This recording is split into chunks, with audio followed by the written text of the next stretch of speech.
నమస్కారం Rocky news కి స్వాగతం ఈనాటి వార్తా విశేషాలు ఇకుర్తిలో అన్నదాత సుఖీభవలో పాల్గొన్న ఎమ్మెల్యే అరవింద బాబు కాంగ్రెస్ పార్టీ సంస్థాగత నిర్మాణం కొరకు ప్రతి ఒక్కరూ కృషి చేయాలి ఎమ్మెల్యే సికా మీల్ బరాలా నర్సింగపాడులో రైతు సేవా కేంద్రాలను ప్రారంభించిన ఎమ్మెల్యే కన్నా లక్ష్మీనారాయణ నగరికల్లో ట్రాఫిక్ రూల్స్ ఉల్లంఘిస్తే కఠిన చర్యలు తప్పవు హెచ్చరించిన ఎస్ఐ సతీష్ జొన్నలగడ్డ నర్సరావుపేట మండలం కుప్పగంజి వాగు నుండి నీటి మళ్లింపు పథకం రిపేర్లు ప్రభుత్వం చేపట్టాలి రైతులు ప్రజా సంఘాల డిమాండ్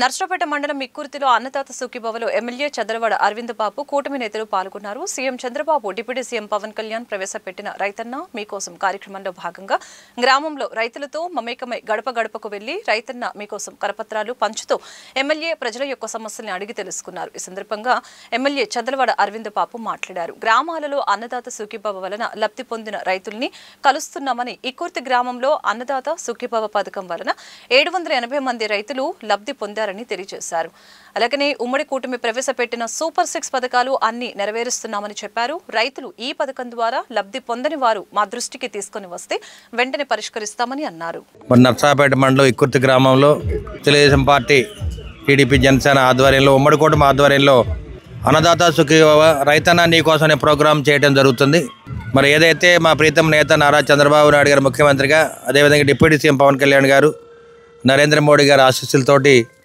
మరి ప్రతి రైతుకి లబ్ధి చేకూర్చే విధంగా మరి రెండో విడత కూడా 7,000 రూపాయలు బ్యాంకులో డిపాజిట్ చేయడం జరిగింది దాదాపు కుర్తి గ్రామంలో 780 రైతులకి మరి పథకం అమలు చేయడం జరిగింది మరి ప్రతి గడపకి వెళ్తున్నాము 780 మందికి రైతు అన్నదాత సుఖీభవ బ్యాంకులో డిపాజిట్ చేయడం జరిగింది ఏదైనా పేద రైతులకి ఇంకా ఇటువంటి లబ్ధి జరగకపోతే కనుక వారికి కూడా అప్లోడ్ చేసి డిఫరెంట్గా వాళ్ళకి సహాయం చేయడానికి ఈ కార్యక్రమాన్ని మేము మొదలుపెట్టడం జరిగింది మరి దీంట్లో టీడీపీ జనసేన బీజేపీ ఆధ్వర్యంలో ఉమ్మడి కూటమి ఆధ్వర్యంలో ఈ కార్యక్రమం చేస్తూ ఉన్నాము అదేవిధంగా తల్లికి వందనం అనే కార్యక్రమంలో ప్రతి చదువుకునే బిడ్డకి తల్లి అకౌంట్లో 13,000 రూపాయలు డిపాజిట్ చేస్తే రైతుల అకౌంట్లో 2 సార్లు 2 ఏళ్ళు 14,000 డిపాజిట్ చేయడం జరిగింది దీంట్లో సెంట్రల్ గవర్నమెంట్ తరఫున 2,000 అదేవిధంగా స్టేట్ గవర్నమెంట్ తరఫున 5,000 రూపాయల లెక్కన 14,000 డిపాజిట్ చేయడం జరిగింది అంటే రైతుల పక్షపాతిగా ఉన్న నారా చంద్రబాబు నాయుడు గారు పవన్ కళ్యాణ్ గారు ఇద్దరు కూడా రైతులు బాగుండాలి ముఖంలో చిరునవ్వు వెలుగుతూ ఉండాలి రైతు కుటుంబాలు బాగుంటే పిల్లలు బాగా చదువుకొని రాష్ట్రం బాగా భవిష్యత్తు బాగుంటుందనే ఆలోచనతోటి మరి ప్రతిరోజు కూడా రైతుల కోసం ఆయన ఆలోచిస్తూ ఉంటారు కాంగ్రెస్ పార్టీ సంస్థాగత నిర్మాణ కార్యక్రమంలో భాగంగా పల్నాడు జిల్లా డీసీసీ కార్యాలయంలో జరిగిన సమావేశంలో ముఖ్య అతిథిగా కాంగ్రెస్ పార్టీ ఎమ్మెల్యే పల్నాడు జిల్లా అబ్జర్వర్ సికా మీల్ బరాలా పాల్గొన్నారు కాంగ్రెస్ పార్టీని గ్రామ స్థాయి నుంచి జిల్లా స్థాయి వరకు అభివృద్ధి చేసేందుకు పార్టీలో ఉన్న ప్రతి నాయకుడు కార్యకర్త కృషి చేయాలని పిలుపునిచ్చారు పల్నాడు జిల్లా కాంగ్రెస్ పార్టీ సంస్థాగత నిర్మాణ కార్యక్రమానికి పల్నాడు జిల్లా డీసీసీ అధ్యక్షులు సుధాకర్ అలెగ్జాండర్ అధ్యక్షత వహించారు అనంతరం కాంగ్రెస్ పార్టీ అన్ని విభాగాల నాయకులతో మహిళలతో సమావేశం నిర్వహించారు Only Congress is the secular party in the state and you all have to stand with us during these times so that we can represent and voice your today is the Constitution Divas, today is the Samvidhan Divas. So on this Constitution Divas, you know that the country's constitution is being protected only by the Congress party. Otherwise, these BJP and these partners of theirs would have finished the constitution, changed the constitution of this nation. So on this day, I tell you that this is a beginning. Namaste to our media friends in Andhra Pradesh and Palnadu district. And I am Dr. Shikha Meel Barala, MLA from Chomu, Jaipur in Rajasthan. I have been entrusted with the responsibility of the selection process of DCC President in Palnadu under Sangathan Srijan Abhiyan. So this Sangathan Srijan Abhiyan is a nationwide Abhiyan for strengthening the party, for strengthening the voice of grassroots worker. In the Ahmedabad session, it was decided that this Sangathan Srijan Abhiyan will be conducted in all the states, all the districts of India to select DCC presidents. The motive is to empower DCC presidents, to make them answerable to make them accountable, and then from DCC presidents, this Abhiyan is going down to blocks, then mandals, and we in Rajasthan, if I talk about Rajasthan, we have all the booth level agents there, all the mandal presidents there, and many states are doing the work in that direction to strengthen the Congress party. It's the vision of Rahul Gandhi ji, it's the vision of Mallikarjun ji Kharge, Venugopal ji, Sonia Gandhi ji, and it was the vision of Nehru ji, Indira Gandhi ji, Mahatma Gandhi ji, Sardar Patel ji, and everyone to protect the democracy, to empower every citizen in India. Narasaraopet collector కార్యాలయంలో బుధవారం సంవిధాన్ దివస్ రాజ్యాంగ దినోత్సవ వేడుకల్లో జిల్లా incharge collector Suraj పాల్గొన్నారు. కలెక్టరేట్లో విద్యాశాఖ ఆధ్వర్యంలో జరిగిన రాజ్యాంగ దినోత్సవంలో విద్యార్థులతో మాక్ అసెంబ్లీని తిలకించిన ఇన్ఛార్జి కలెక్టర్ సూరజ్ అనంతరం రాజ్యాంగ నిర్మాత డాక్టర్ బిఆర్ అంబేద్కర్ చిత్రపటానికి పూలమాలలు వేసి నివాళులర్పించారు. ఇది కేవలం ఒకసారి కాదు, ఎవ్రీ ఇయర్ యాక్టివిటీ చేయాలనేది మన ప్రభుత్వం లక్ష్యం. రైతుల సమస్యలపైన మాట్లాడారు.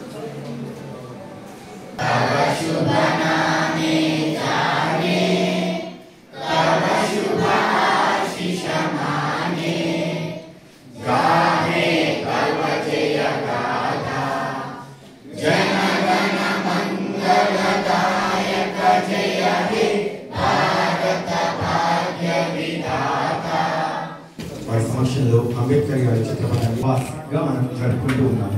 స్థాయిదాన్ని దర్శించారు.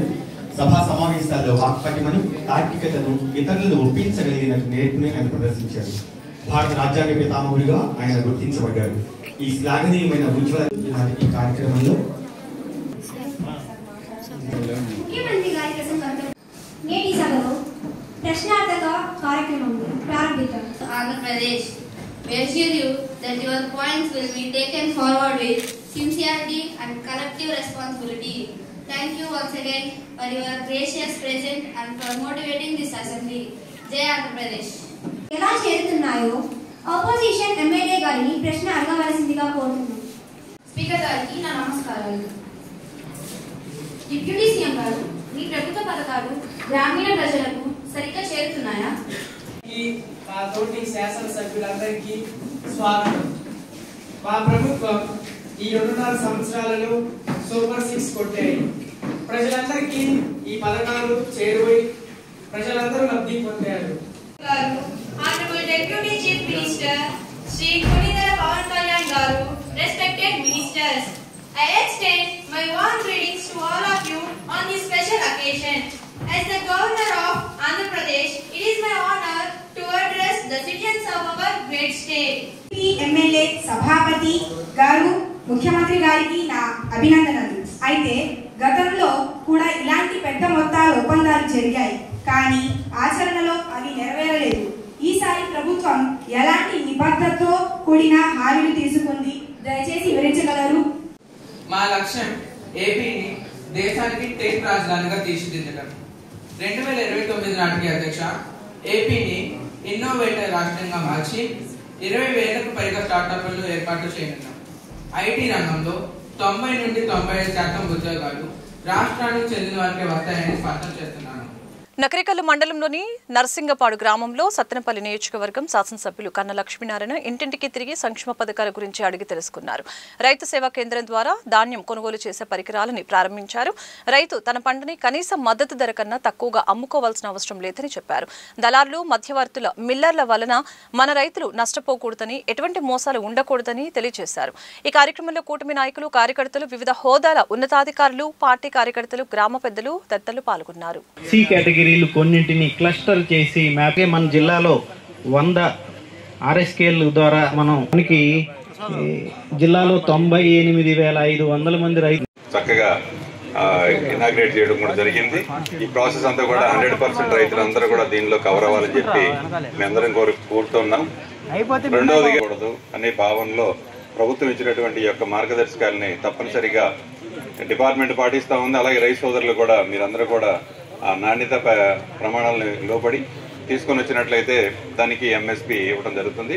చేసుకునేటప్పుడు కానీ మనకి ధాన్యాన్ని శాంపిల్ తీసుకురావాల్సి ఉంటుంది. 1 కేజీ శాంపిల్ తీసుకొచ్చిన తర్వాత ఆ శాంపిల్ని మన సెంటర్లో ఉన్నటువంటి టెక్నికల్ అసిస్టెంట్ టీఏ ఎవరైతే ఉన్నారో వాళ్ళు అనాలిసిస్ చేస్తారు. అనాలిసిస్ చేసినప్పుడు అందులో మట్టి కానీ లేకపోతే 1% ఉండాలి. తర్వాత డ్యామేజ్ డిస్కలర్ వచ్చేసరికి ఒక 5% ఉండాలి. తేమ శాతం వచ్చేసరికి 17% ఉండాలి, 17%. ఇలా కాకుండా కొంచెం ఎక్కువ ఉందనుకోండి, 22%, 23%, 25% తేమ శాతం అనేది ఉందనుకోండి, రైతు సోదరులకు ఏమని చెప్తారంటే 1-2 రోజులు మీరు కొంచెం ఆరబెట్టుకోండి, తేమ శాతం తగ్గుతుంది అనేటువంటిది తెలియజేస్తారు. నర్సింగపాడు గ్రామంలో ధాన్యం కొనుగోలు కేంద్రాన్ని నాయకుల చేతి మీదుగా ప్రారంభోత్సవం చేసుకోవటం సంతోషం.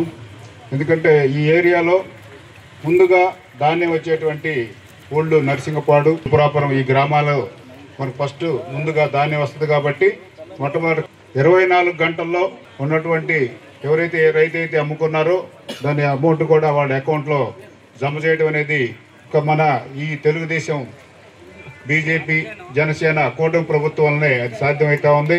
ఈ కార్యక్రమానికి మనందరికీ ఆత్మీయులు, అలాగే ఉమ్మడి గుంటూరు జిల్లాలో మా అందరికీ గురుతుల్యులు, అజాత శత్రువుగా పేరుగాంచిన మాజీ మంత్రివర్యులు, సత్తెనపల్లి నియోజకవర్గ శాసనసభ్యులు అయినటువంటి పెద్దలు శ్రీ కన్నా లక్ష్మీనారాయణ గారికి, కూటమి ప్రభుత్వం మంచి ప్రభుత్వం. మన శాసనసభ్యుల వారు కన్నా లక్ష్మీనారాయణ గారు మంచి శాసనసభ్యులు. మన కూటమి ప్రభుత్వం రాష్ట్రంలో వచ్చిన దగ్గర నుంచి గత దుర్మార్గపు పాలనని మనము పారద్రోలుకొని మంచి ప్రభుత్వాన్ని తీసుకొచ్చుకున్నాము. అప్పటి నుంచి రైతులకి మంచి కాలం వచ్చింది. సూపర్ 6లో భాగంగా ఏ హామీ అయితే ఇచ్చిందో ఆ హామీని 100% అమలు చేస్తున్నటువంటి విషయం గత 17 మాసాలుగా మీరు చూస్తూ ఉన్నారు. మెగా డిఎస్సి ఇస్తామని చెప్పారు. 17 మాసాల్లోనే వాళ్ళు 16,500 మంది ఉద్యోగాలు చేసుకుంటున్నటువంటి. నర్సరావుపేట ఐసిడిఎస్ ప్రాజెక్టులో శ్రీమతి ఎన్ కాంతకుమారి సిడిపిఓ వారి అధ్యక్షతన బాల్ వివాహ ముక్త భారత్ కార్యక్రమం నిర్వహించడం జరిగింది. కార్యక్రమానికి ముఖ్య అతిథిగా జిల్లా మహిళా అభివృద్ధి మరియు శిశు సంక్షేమ సాధికారత అధికారిని శ్రీమతి ఎం ఉమాదేవి మాట్లాడారు. బాల్య వివాహం వలన కలిగే దుష్పరిణామాలు, బాల్య వివాహ నిరోధక చట్టం 2006 ప్రకారం వివాహ వయస్సు అమ్మాయికి 18 సంవత్సరాలు, అబ్బాయికి 21 ఏళ్లుగా నిర్ణయించారని, బాల్య వివాహాలను ప్రోత్సహించిన వివాహానికి హాజరైన 2 ఏళ్లు జైలు శిక్షతో పాటు జరిమానా విధిస్తామని తెలియజేశారు. ఈ కార్యక్రమంలో CDPO Kanthakumari, 2 town SI Arunareddy, revenue అధికారులు, అంగన్వాడీ కార్యకర్తలు పాల్గొన్నారు.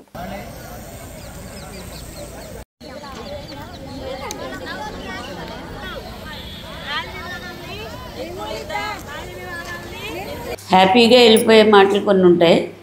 ఇప్పుడు ఎండిఓ గారు మాట్లాడినప్పుడు ఆయన ప్రతి మాట చాలా భారంగా, అసలు మీరు దాన్ని టచ్ చేశారా లేదా, ఆయన చెప్పేటప్పుడు అది చిన్న విషయంలాగా అనిపించిందా? నాకైతే ఏమనిపించిందంటే చెప్పడానికి కూడా, ఎక్కువ చెప్పడానికి కూడా ఆయనకి టైం ఉండదు, నాకు ఉండదు. కానీ ఆ చెప్పే విషయాన్ని, దాంట్లో ఉన్న ఆ డెన్సిటీ అనేదాన్ని అందరూ అర్థం చేసుకోవాలి, ముఖ్యంగా అంగన్వాడీ కార్యకర్తలు. ఈ మధ్యకాలంలో మేము చాలా మీటింగ్లకు వెళ్తాం. అది ఎంత దురదృష్టం అంటే 2-3 రోజులు మనం ఎందుకు బతుకుతున్నాం, మనం ఎందుకు ఇంత జీతం తీసుకుంటున్నాం, మనం చేసే ఉద్యోగం ఏంటి, జరుగుతున్నది ఏంటి, ఇలా అంత బాధ కలుగుతుంది. ఎందుకంటే ఒక రివ్యూ మొన్న రీసెంట్గా అంగన్వాడీ వర్కర్ హెల్పర్ ఇంటర్వ్యూస్ జరిగినాయి. 123 మందికి జరిగితే అందరూ చైల్డ్ మ్యారేజ్. ఏ ఒక్క అమ్మాయి అయినా, ఒక అమ్మాయి అనుకుంటా సత్తెనపల్లి ఈ వైపు నుంచి ఒక అమ్మాయి 21 ఇయర్స్కి పెళ్లి చేసుకుంది. వాళ్ళు బయోడేటా చూస్తుంటే మనకి మంది చెప్తున్నా అవి జరిగిపోతున్నాయి. ప్రతి ఒక్కళ్ళు కూడా 18 ఇయర్స్లో 2 పిల్లలు భర్తిస్తున్నారు వాళ్ళు. అంటే మనం అందరం ఏం చేస్తున్నాం అనేది మనం కూడా ఒకసారి ప్రశ్నించుకోవాలి. ఇప్పుడు పెళ్ళి జరిగిపోతుందన్నప్పుడు 1098 ఫోన్ చేయడం కంటే పెళ్ళి జరగడానికి ముందే ఆ అమ్మాయి స్కూల్ మానేస్తుంది. ఎప్పుడు ఆ పెళ్ళోళ్ళు వచ్చి మాట్లాడటానికి వచ్చినప్పుడు తాంబూలాలకి మానేస్తుంది. పెళ్లి కూతురుని చేసే ఇన్ని స్పేసులు మనకు ఉన్నాయి వాడుకోవడానికి. ఆ టైంలో డెఫినెట్గా ఎవరికైతే చెప్పాలో వాళ్ళకి చెప్పాలి. ఎందుకని తల్లిదండ్రులు వినకపోతే, ఇక్కడ తల్లిదండ్రులు వినలేదు అన్న కాన్సెప్ట్కి కూడా మన తప్పెంతో కూడా మనం చూడాలి. మనం చాలా కరెక్ట్గా ఉంటాం, కరెక్ట్గా స్కూల్కి వెళ్ళి చదువుకుని ఇంటికి వచ్చి ఇంటి విషయాలు చూసుకుంటాం అన్న నమ్మకం తల్లిదండ్రులకు మనం ఎంత కల్పిస్తున్నాం. ఉమెన్ టీం వచ్చిందా? ప్రైజ్ వచ్చిందా? కబడ్డీలో కూడా వచ్చిందా? అంటే అమ్మాయిలు ఎందులో తక్కువలో ఉన్నారు? సునీత విలియమ్స్ స్పేస్కి వెళ్ళి వచ్చిందా? కల్పనా చావ్లా వెళ్ళింది కదా. ప్రతి ఒక్క చోట ఉమెన్ ఉన్నప్పుడు అమ్మాయి ఇంట్లో ఉంటే తల్లిదండ్రులకి ఎందుకు భారం అవుతుంది? అవ్వకూడదు కదా. నాకు నా పర్సనల్ ఎక్స్పీరియన్స్ చెప్తున్నాను. మా ఫాదర్ నా ఇంటర్మీడియట్ అయిపోగానే పెళ్లి చేసేస్తా అన్నాడు. లేదు, నేను డిగ్రీ చదువుతాను, బీటెక్ చదువుతాను, ఖచ్చితంగా నాకు ఒక జాబ్ కావాలి, నేను ఫైనాన్షియల్గా ఇండిపెండెంట్గా ఉండాలి, నేను ఎవరి మీద డిపెండ్ అవ్వకూడదు అని పట్టుబట్టి నేను బీటెక్ జాయిన్ అయ్యి బీటెక్ కంప్లీట్ చేశాను. తర్వాత కూడా మా నాన్న పెళ్లి చేస్తా అని చెప్పాడు. నువ్వు బీటెక్ చదివితే నేను బీటెక్ కంటే ఎక్కువ చదివిన అబ్బాయిని కానీ లేదంటే బీటెక్ చదివిన అబ్బాయిని కానీ తీసుకొచ్చి నేను పెళ్లి చేయాలి, నా ఆర్థిక స్తోమత సరిపోదు, కాబట్టి నువ్వు నాకు భారం కావద్దు అని మా నాన్న నాకు చెప్పినా కూడా మా నాన్న మాట లెక్క చేయకుండా పట్టుబట్టి చదివి ఒక 3 గవర్నమెంట్ జాబ్స్ అయితే నాకు వచ్చాయి. ఈరోజు మా ఫాదరు చాలా ప్రౌడ్గా, అంటే నేను మా అమ్మాయి చెప్పింది విన్నాను కాబట్టి చదివించాను. ఎవరైనా బయట వెళ్తుంటే మీ అమ్మాయి పోలీస్ కదా, మీ అమ్మాయి ఎక్కడ చేస్తుంది, ఏం చేస్తుంది అంటే తెలియని ప్రౌడ్ వాళ్ళకి, తెలియని సంతోషం వాళ్ళకి ఉంటుంది. నర్సరావుపేట సిపిఐ కార్యాలయంలో అగ్రిగోల్డ్ కంపెనీ బాధితుల ఆవేదన యాత్రను మరియు దీక్షల్ని జయప్రదం చేయాలని కోరుతూ కరపత్రాన్ని విడుదల చేయడం జరిగింది. సిపిఐ జిల్లా సహాయ కార్యదర్శి కాసా రాంబాబు ఈ సందర్భంగా మాట్లాడారు. గత 12 సంవత్సరాలుగా ప్రభుత్వానికి ఎన్నోసార్లు అర్జీలు ఇచ్చినా కూడా వాళ్ళ సమస్యల్ని పరిష్కరించలేదని మండిపడ్డారు.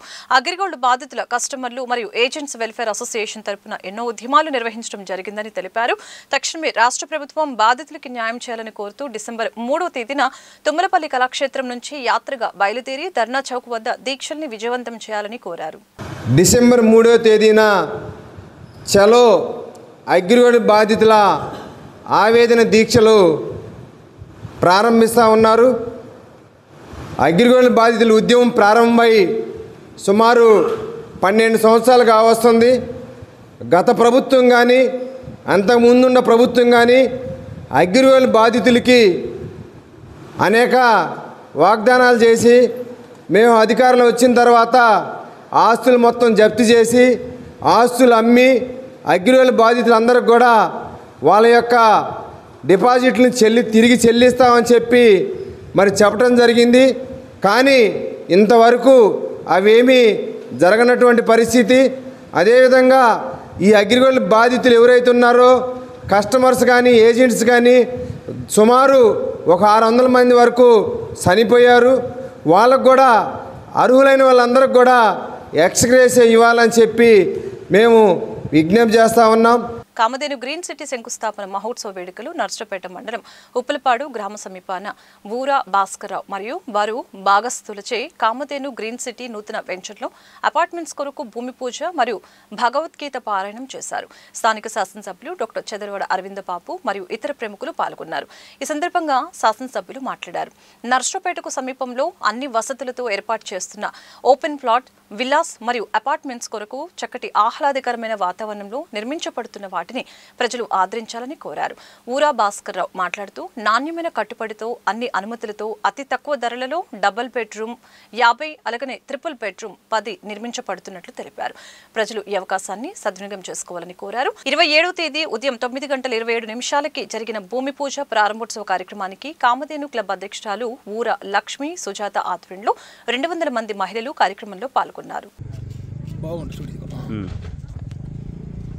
మరి కామధేను అనే పేరు పెట్టినందుకు అందరూ కూడా రావటం, పేరుకు తగ్గట్టే ఇక్కడ వెంచర్ కూడా చాలా చక్కగా ఉంది. మరి మంచి ఆదివాసీ ప్రముఖులందరూ కూడా ఇక్కడ ఒక తలా 20 సెంట్లు తీసుకొని మంచి మంచి విల్లాస్ కట్టుకుంటే మాత్రం చక్కగా ఉంటుంది. ఓ 10 మంది మంచి విల్లాస్ కడితే ఆటోమేటిక్గా ఇక్కడ 100 విల్లాస్ అయిపోతాయి. మంచి అవకాశం ఉంది. ఇక్కడ హైవే పక్కన ఉంది, స్టేట్ హైవే. మరి గ్రౌండ్ వాటర్ బాగుంది, అదేవిధంగా ప్రశాంతంగా ఉంటుంది. మరి ఓవర్ హెడ్ ట్యాంక్ ఒకటి 2 lakh లీటర్స్ తోటి కట్టడం జరిగింది. మెయిన్ రోడ్డు బాగుంది, డ్రైన్స్ కూడా బాగా మంచిగా ఉన్నాయి కాబట్టి డిటిసిపి అప్రూవల్ ఉంది. ఇవన్నీ కూడా వినియోగించుకొని డబ్బులు ఉండటమే కాదు, దాన్ని వినియోగించుకోవాలి, సుఖంగా ఉండాలి. ఇవాళ రోజులు ఏ విధంగా మారినాయి అంటే మనకి 100 కోట్లు ఉన్నా కానీ మంచి విల్లాస్ కొనుక్కోవాలి, సంతోషంగా ఉండాలి, సుఖంగా ఉండాలని పిల్లలు మరి ఇంట్లో భార్య పిల్లలు అందరూ కూడా కోరుకుంటున్నారు. కాబట్టి డబ్బు సంపాదనే కాదు, దాన్ని వినియోగించుకోవాలి, సద్వినియోగం చేసుకోవాలి, సంతోషంగా ఉండే మరి అర్హత కూడా మనం కలిగి ఉండాలి. ఈ పల్నాడు జిల్లా హెడ్ క్వార్టర్ కాబట్టి ఇది రాబోయే కాలంలో బాగా అభివృద్ధి చెందుద్ది. ఎందుకంటే నర్సరావుపేట సిటీ బాగా స్పీడ్గా గ్రోత్ ఉంది. దీంట్లో గ్రీన్ సిటీ నందు మహదేవ్ వైట్స్ అనేటువంటి ఒక అపార్ట్మెంట్ కట్టాలని నిర్ణయించడం జరిగింది.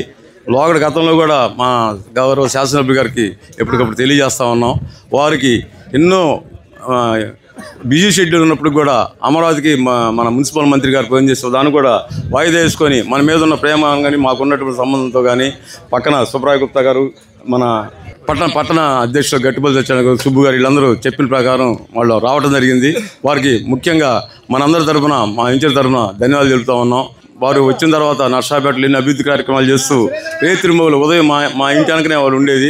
5:30కే వాళ్ళు బయలుదేరి పుర వీధుల్లో కానీ మరి అన్ని మండలాలు, 2 మండలాలు కానీ టౌన్లో కానీ ప్రతిరోజు కార్యక్రమం చేస్తూ మన జిల్లాలోనే కాక రాష్ట్ర స్థాయిలోనే ముఖ్యమంత్రి గారి దగ్గర, లోకేష్ బాబు దగ్గర, అందరి దగ్గర కూడా మంచి పేరు తెచ్చుకొని ఎంతో శ్రమ పడుతున్నారు. వారికి 67 సంవత్సరాలని కూడా అసలు 27 సంవత్సరాల మరి కుర్రోళ్ళలాగా పరిగెత్త చేస్తున్నారు. వారికి డాక్టర్గా ఉండటం వల్ల వారికి అదృష్టం ఏంటంటే వారికి అన్నీ కూడా వైద్యం గురించి బాగా తెలుసు కాబట్టి ఆరోగ్యంగా ఉంటున్నారు. ఈ వెంచర్లో ముఖ్యంగా అన్నీ కూడా DTC అప్రూవల్, ప్రభుత్వం యొక్క అప్రూవల్ తీసుకొని ఎక్కడ కూడా డీవియేషన్ లేకుండా దాదాపుగా 5 నుంచి 6 నెలలు పట్టడం జరిగింది. ఇవన్నీ కూడా అన్నీ కూడా సిమెంట్ రోడ్లు. దీంట్లో నుంచే ఔటర్ రింగ్ రోడ్డు 250 అడుగుల ఔటర్ రింగ్ రోడ్డు కూడా మందాంట్లో నుంచి పోయింది. మరి ప్రతి దానికి కూడా రోడ్డు లెవెల్లో ఫిల్లింగ్ చేయడమే కాకుండా ప్రతి ప్లాట్కి కూడా 2 లక్షల లీటర్ల సామర్థ్యగల వాటర్ ట్యాంక్ కూడా ఏర్పాటు చేయడం జరిగింది. దాని నుంచి ప్రతి ప్లాట్కి కూడా ఇప్పుడే కనెక్షన్ కూడా ఇవ్వడం జరిగింది. అన్నిటికీ కూడా మొత్తానికి మా ఉద్దేశం ఏంటంటే ఏదో ప్లాట్లు అమ్ముకొని పోయి తర్వాత ఏదో మొక్కలు మొలిసి వాళ్ళు తిట్టుకునే కంటే వాళ్ళు నివాసయోగ్యంగా ఉండాలనే ఉద్దేశంతో ఇప్పుడు దాకా ఆగటం జరిగింది. ఇంకా దీనికి కూడా గ్రీనరీ కూడా ఆర్డర్ ఇవ్వడం జరిగింది. గ్రీనరీ కూడా వస్తుంది. వచ్చిన తర్వాత ఇంకా ఇది 36 ఎకరాలు అయితే సగం వరకే ఇవ్వడం జరిగింది. నెక్స్ట్ ఇది అయిపోయిన తర్వాత సెకండ్ ఫేజ్కి వెళ్దామని చెప్పి జరిగింది. నరసరావుపేటకు అతి చెరువులో ఉన్న ఉప్పలపాడు గ్రామంలో మా కామధేను గ్రీన్ సిటీ వెంచర్లో మహాదేవ్ హైట్స్ 1 and 2 అపార్ట్మెంట్స్కు శంకుస్థాపన కార్యక్రమం నిర్వహించడమైనది. ఈ కార్యక్రమమునకు ముఖ్య అతిథిగా మన స్థానిక నరసరావుపేట శాసనసభ్యులు చదలవాడ అరవింద్ బాబు గారు, తెలుగుదేశం నాయకులందరూ కూడా విచ్చేసి ఈ కార్యక్రమాన్ని దిగ్విజయంగా చేసినారు. దీనిని కామధేను గ్రీన్ సిటీని SRS డెవలపర్స్ వారికి మేము మార్కెటింగ్కి ఇవ్వడం జరిగిందండి. వారు దీంట్లో మహాదేవ్ హైట్స్ అను 1100 SFT తోటి అపార్ట్మెంట్స్ను అతి తక్కువ ధరలో, సరసమైన ధరల్లో 21 లక్షల రూపాయలకి మన నరసరావుపేట టౌన్లో ఎక్కడా లేని తక్కువ రేటుకి ఇవ్వడం జరిగింది. మండల కేంద్రమైన నకిరేకల్లులో ఎస్ఐ సతీష్ తన బృందంతో కలిసి ట్రాఫిక్ రూల్స్ ఉల్లంఘించిన వారిపై మొబైల్ ఫోన్లు ఫోటోలు తీసి చలానాలు రాశారు. మైనర్ పిల్లలకు 2 వీలర్స్ బండ్లు ఇవ్వరాదని, అలాగనే 2 వీలర్స్ పై ట్రిపుల్ రైడింగ్ చేయరాదని తెలియజేశారు. ఎవరైనా సరే రాంగ్ రూట్లో వాహనాలు నడపరాదని తెలిపారు. డ్రైవింగ్ లైసెన్స్ లేకుండా వాహనాలు నడపరాదని, తమ ఇష్టానుసారంగా వాహనాలు నడపడం వలన యాక్సిడెంట్లు అయ్యే ప్రమాదం ఉందని తెలిపారు. అలా ట్రాఫిక్ రూల్స్ బ్రేక్ చేసిన వారిపై చట్టరీత్యా కఠినమైన చర్యలు తీసుకుంటామని తెలిపారు. నర్సరావుపేట మండలం కేతముక్కల అగ్రహారం దగ్గర ఉన్న కుప్పగంచి వాకు నుంచి కే అగ్రహారం, గుంట గార్లపాడు, రంగారెడ్డిపాలెం, ములకల్లూరు, జొన్నలగడ్డ తదితర గ్రామాల్లో సుమారు 700 ఎకరాల నీటి డైవర్షన్ కాల్వ కింద పంటలు పండించుకుంటున్నారు. ఈ కాల్వ గత కొన్ని సంవత్సరాల నుంచి రిపేర్కి నోచుకోకపోవడం వలన కింద ఉన్న గ్రామాల రైతులకి నీరు అందక మిర్చి, మొక్కజొన్న తదితర పంటలు ఎండిపోయే దశలో ఉన్నాయి. రైతులు సుమారు ఎకరానికి 50,000 వరకు మిర్చికి పెట్టుబడి పెట్టడం జరిగింది. మొక్కజొన్న వేసిన రైతులు కూడా ఎకరానికి 40,000 వరకు పెట్టుబడి పెట్టారు. కాలువలు సక్రమంగా లేకపోవడం వలన నీరు కిందకి రాక రైతులు ఇబ్బందులు పడుతూ ఉన్నారు. ఈరోజు కౌలు రైతు సంఘం జిల్లా నాయకులు కామినేని రామారావు, PDM రాష్ట్ర నాయకులు వై వెంకటేశ్వరరావు, నల్లపాటి రామారావు, బీసీ నాయకులు బాదుగునల శ్రీనివాసరావు, నీటి సంఘాల అధ్యక్షులు కొరిటాల గోపాలరావు, రెడ్డిపాలెం రైతులు, కృష్ణారెడ్డి తదితరులు కాలువ మొత్తాన్ని పరిశీలించడం జరిగింది. స్థానిక ఎమ్మెల్యే డాక్టర్ అరవింద్ బాబు, జిల్లా కలెక్టర్ వెంటనే స్పందించి కాలువ మరమ్మతులకయ్యే ఖర్చు ప్రభుత్వమే భరించేలాగా తగిన చర్యలు తీసుకోవాలని, ఎండిపోతున్న పంటలను కాపాడాలని కోరుతున్నారు.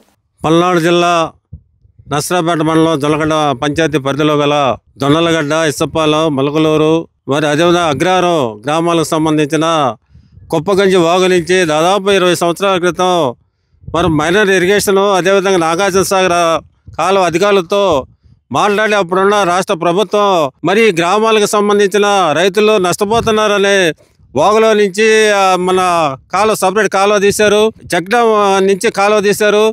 మరి అది రిపేర్ చేయని కారణంగా కూడా మరి ఎటుగోళి ఇప్పుడు మన రాయపేట దగ్గర నుంచి వచ్చే నాగార్జున సాగర్ కాలువ థైలాండ్కు నీళ్ళు రాని కారణంగా ఇప్పుడు మీరు చూశారు. మరి ఎట్లా పత్తి ఎండిపోయింది, ఎట్లా ముడత వచ్చిందో మేము ఒకటే తెలియజేస్తున్నాం. రాష్ట్ర ప్రభుత్వం అదేవిధంగా ఎమ్మెల్యే గారికి, ఎంపీ గారికి కూడా మీరు వెంటనే స్పందించి మరి మైనర్ ఇరిగేషన్ల వల్ల మరి చెక్ డ్యామ్ కాలువని రిపేర్ చేయించి అదేవిధంగా ఒక లస్కర్ను కూడా ఏర్పాటు చేసి దిగువ రైతులకు మరి నీళ్లు ఇచ్చి పంటలను కాపాడాలని Narasaraopet rural Jonnalagadda sub minor 10E కాలువ అనేటువంటిది సక్రమంగా పైనుంచి నీళ్లు కిందకు వచ్చేసి పంటలకు అందే పరిస్థితి లేదు. ఇక్కడ ఉన్నటువంటి మిర్చి కానీ మిగతా ఉన్నటువంటి పంటలు కానీ నీళ్లు లేక ఎండిపోతూ రకరకాలుగా పంట ఎండిపోయే పరిస్థితి కూడా వస్తుంది. దీనికి సంబంధించి ముఖ్యంగా రైతులు పెద్ద ఎత్తున మిర్చికైతే 50,000 నుంచి 1,00,000, 1,50,000, 2 లక్షలు కూడా పెట్టుబడి పెడుతూ అది ఒక వ్యాపార పంట, దాంట్లో లాభాలు వస్తాయని చెప్పేసి సహజంగా రైతుకి ఆశ ఉంటుంది. ఇవాళ రైతు మిర్చి వేస్తే బాగుంటుందని చెప్పేసి మిర్చి, మొక్కజొన్న రకరకాల పంటలు వేశారు. కానీ ఇటీవల కాలం వర్షాలు విపరీతంగా పడ్డాయి. ఆ వర్షాలు పడటం వల్ల కొంతమంది రైతులు పంటలు మునిగిపోయి ఉడకెత్తేసి చాలా నష్టపోయారు పెద్ద ఎత్తున. కానీ ఇక్కడ పరిస్థితి ఎలా ఉందంటే ఉడకెత్తిపోవడం ఒకటైతే ఇక్కడ బెట్టకొచ్చినాయి పొలాలు మొత్తం. NSP canal 10E Jonnalagadda minor కింద మిర్చి పైరు మరియు మొక్కజొన్న వేస్తున్నటువంటి పొలాలని పరిశీలించాము. ఇక్కడ నీరు లేక మిర్చి పైరు ముడతతోటి మరి ఇప్పటి వరకు కూడా 50,000 రూపాయల దాకా రైతులు ఎకరానికి ఖర్చు పెట్టి ఉన్నారు. ముడతతోటి మరి బెట్ట వల్ల పైరు తెగుళ్ళతో నిండి ఉంది. దీనికి ప్రధాన కారణం ఇప్పుడు ప్రభుత్వం కాలువలకి ఏ పేరు అయితే పెట్టిందో ఇప్పుడు జొన్నలగడ్డ మైనర్ అని పెడితే ఆ మైనర్ కింద జొన్నలగడ్డకి నీళ్ళు లేకుండా ఉన్నాయి. మైనర్ కాలువలన్నీ పరిస్థితులు కూడా ఇట్లాగే ఉన్నాయి. జొన్నలగడ్డ నీటి సంఘాల అధ్యక్షుడిని. మాది 10E మేజర్ మైనర్. మాకు 15 రోజుల నుంచి 20 రోజుల నుంచి నీళ్లు లేక పైర్లు మిరవదాట్లు పాడైపోతున్నాయి. మొక్కజొన్న ఎదబెట్టుకున్నాము కానీ వాటికి నీళ్లు లేక మొలవటానికి కూడా నీళ్లు లేక ఇబ్బంది పడుతున్నారు రైతులు. అక్కడ రాయపాడు దగ్గర కాలువ నుంచి కిందకు వచ్చేటప్పుడు ఒక్క డ్రాప్ కూడా లేదు. అన్నీ ప్రత్యేకంగా ఏర్పాటు చేసుకున్న గోనలు ఉండటం వల్ల నీళ్లు మొత్తం సగం దూరానికే అయిపోతున్నాయి. రాయిపాడు దాటి నీళ్లు రావట్లేదు. వార్తలు ముగించే ముందు ముఖ్యాంశాలు మరొకసారి. ఇకుర్తిలో అన్నదాత సుఖీభవలో పాల్గొన్న ఎమ్మెల్యే అరవింద్ బాబు. కాంగ్రెస్ పార్టీ సంస్థాగత నిర్మాణం కొరకు ప్రతి ఒక్కరూ కృషి చేయాలి. MLA షేఖా meal బరాలా. నర్సింగపాడులో రైతు సేవా కేంద్రాలను ప్రారంభించిన ఎమ్మెల్యే కన్నా లక్ష్మీనారాయణ. నగరికల్లులో ట్రాఫిక్ రూల్స్ ఉల్లంఘిస్తే కఠిన చర్యలు తప్పవు, హెచ్చరించిన ఎస్ఐ సతీష్. జొన్నలగడ్డ నర్సరావుపేట మండలం కుప్పగంజి వాగు నుండి నీటి మళ్లింపు పథకం రిపేర్లు ప్రభుత్వం చేపట్టాలి, రైతులు ప్రజా సంఘాల డిమాండ్. ఈ వార్తలు ఇంతతో సమాప్తం. మరొక బులెటిన్ మళ్ళీ కలుద్దాం. నమస్కారం.